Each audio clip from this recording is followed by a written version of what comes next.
Okay, so it's now time to get into weight painting, which is a really important part of this whole process and maybe the most important part of the rigging process.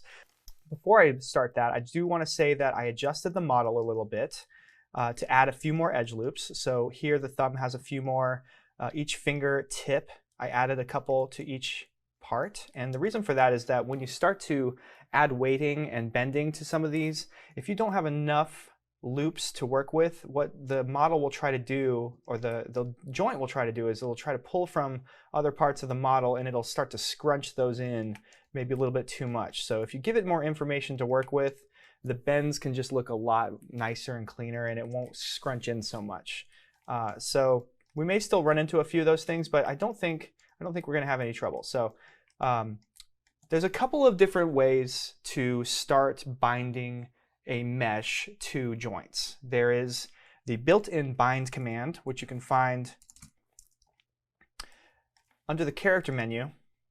If you go down to commands, there's a bind command right there. And that's kind of the simplest and quickest way to bind geometry to a bunch of joints. And so we've got this joint chain over here. I have also set up my weights manager and my weight painting tool, and I'll talk about those in a second.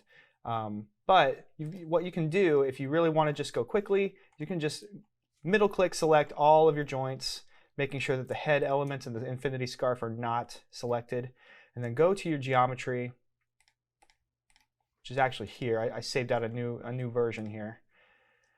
Command click this, and then you can hit bind, and what will happen is it will bind to the best of its ability automatically all of these, and it looks like it even grabbed some of these hair joints and stuff. And you can see what has been bound to that geometry by looking inside of the weight tag. Clicking right here next to this geometry, you can actually look inside of it and you can see what has been bound to it, or inside of the weight manager. And there it all is. But if I actually go to my weights manager, we want to make sure that display says weight, display weighting. But now what you can do is you can grab all of these joints, or the weight, there we go, the weight tag, and it'll show you that all of that weighting has been automatically applied. And this is nice if you really want to just go quickly and you don't have a lot of time. However, it doesn't give you nearly as much control as you might need. So if you actually go into the neck, you start to kind of rotate stuff around, you can see that it doesn't necessarily do that good of a job. You can see that it doesn't necessarily do that good of a job, especially in this area, the clavicle, the chest, to the shoulder. If you try to bend the shoulder up, you can see that it's grabbing a whole lot of weight from the torso that it doesn't need to. And so maybe this method isn't the best method to go with if you really want to have full control over your rig and you want to really precisely define where these joints are going to bend the mesh. So we're going to back up. I'm going to talk you through a process that's going to be just better all around, I think, and it'll give you more control and it will reduce the amount of unexpected results that you find. So I'm going to delete this whole weight tag. So let's talk about what that bind command did. So we said that it just automatically put all of these joints, which there are a lot, this can get cumbersome, but what it did is it grabbed all of these joints. Looks like there's weights on all of them still, so I'm just going to back up all the way. Okay, so let's talk about what that bind command did. What it did is, once we had all these joints selected, it automatically weighted, it added a weight tag to this woman body mesh, and it also added a skin deformer. So the first two things we need to do right away are add a skin deformer right here. Just hold shift while we drag this down. It's under the character menu, making sure we're on woman body. And then we also need to add a tag, a weight tag. And so now what we can do is we can drag select. We can drag anything that we would like to be inside of that weight tag.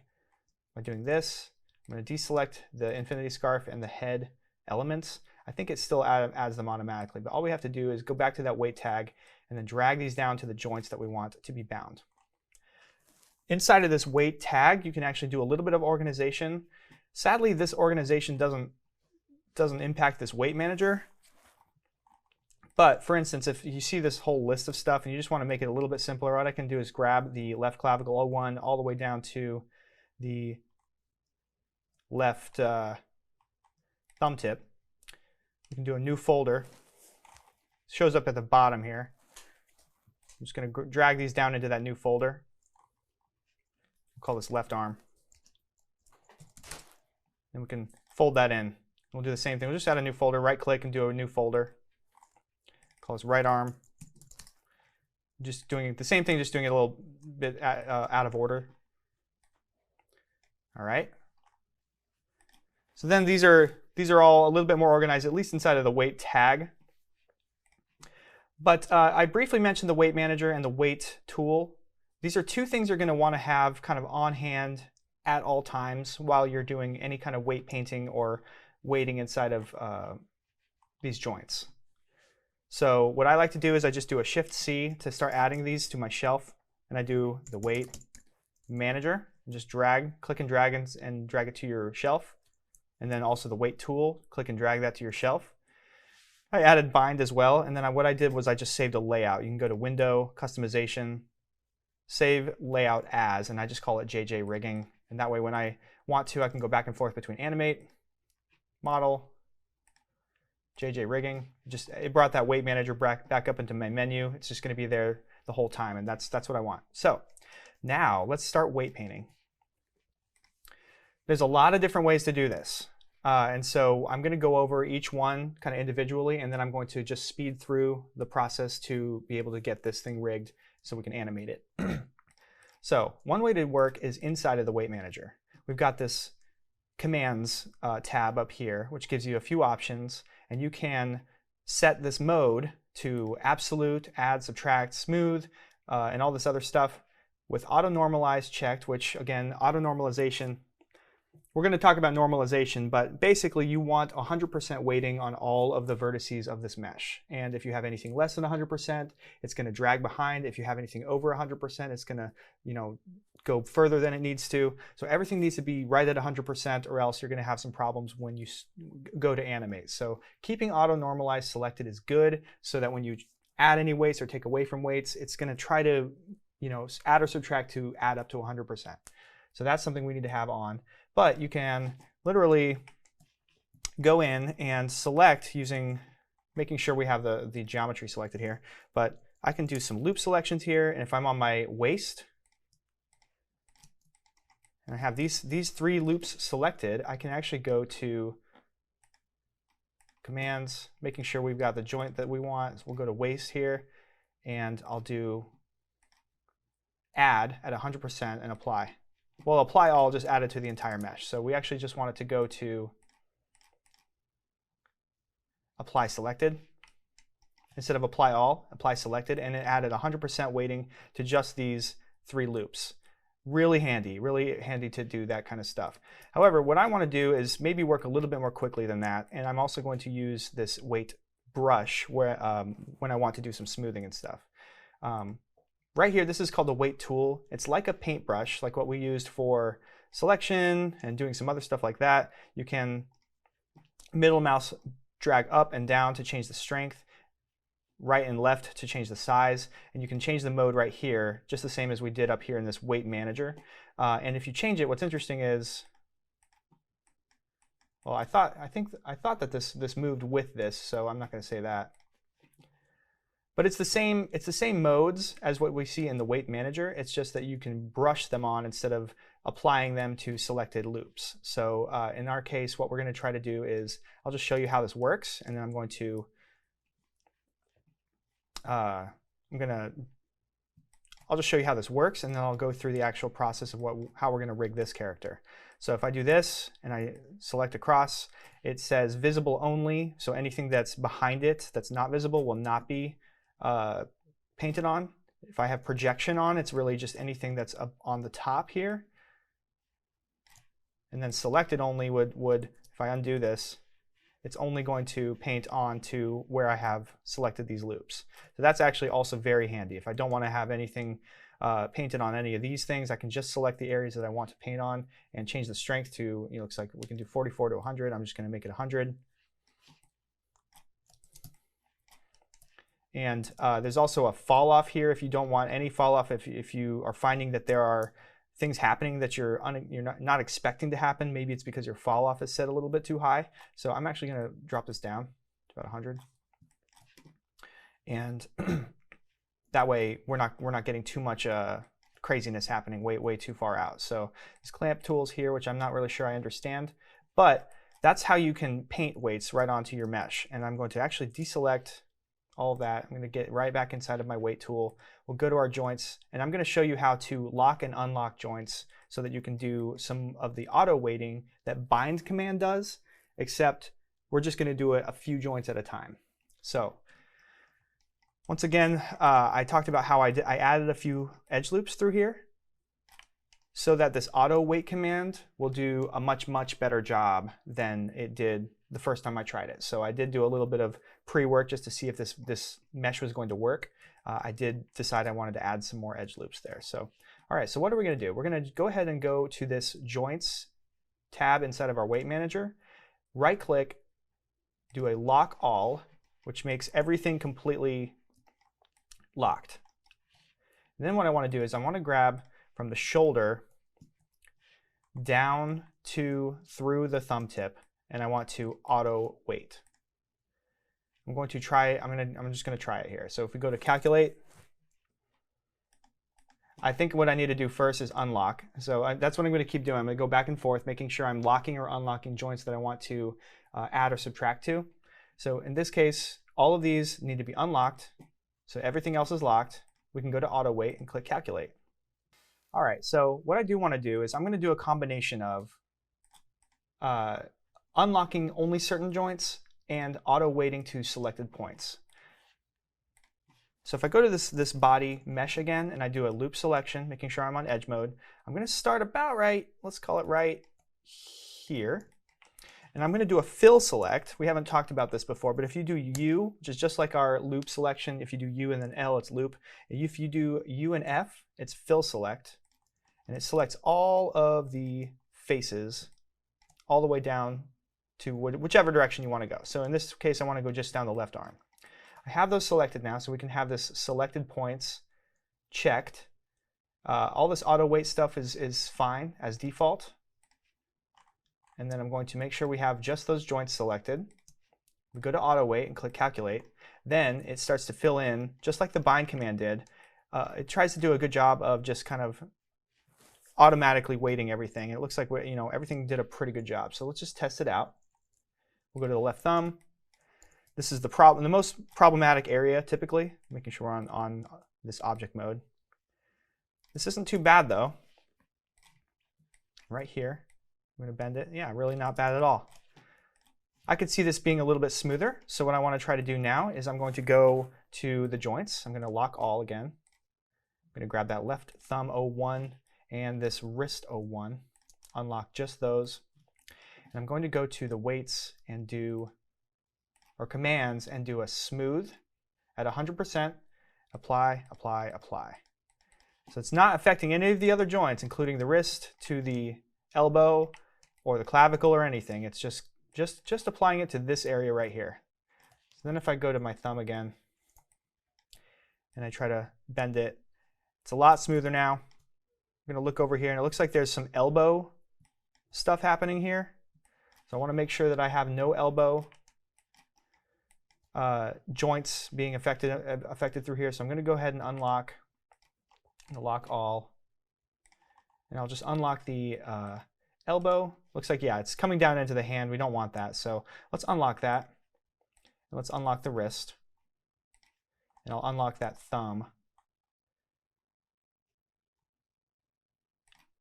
Left thumb 01, we'll unlock that too. And now I just want to go back into the elbow joint, which is up here.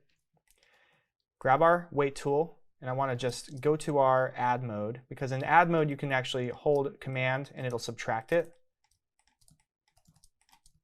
Yeah, I really don't want any, so I'm going to do uncheck visible only, so it goes straight through the hand.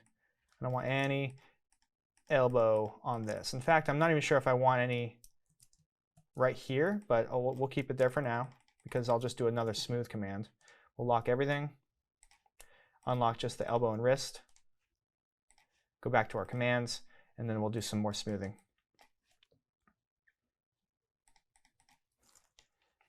All right. Now if we go to our wrist, we do some bending here. Not bad. If we go to our elbow, just checking this out. Everything's bending really nicely there. We'll go down to our thumb. Much smoother, it looks like. Yeah, much, much smoother. And just testing, we're just going to go through and just making sure these are looking okay. We're grabbing a little bit of this finger, but when we do subdividing, it actually it's okay that there's a little bit going over into the other ones. Maybe what I'll do is I'll do some more smooth commands through here. If I grab just the left wrist all the way down, which I probably want to do, looks like it grabbed it automatically here, which is cool. If I do the auto weight or joints, lock all, I want to make sure I have all those joints locked. Okay, doesn't look like it did it without them all selected. So let's lock all. And I want to just grab the wrist down through all of our left hand joints. Unlock. Commands, smooth, smooth, smooth. Yep, this is great. All right, so I want to make sure also I don't have anything bent. There's one thing I forgot to do that I want to just make sure I do real quick. First, let me see how this did. Yep, everything looks great. So what I want to do is make sure that everything is back to 0 so that we can do what's called a set bind pose.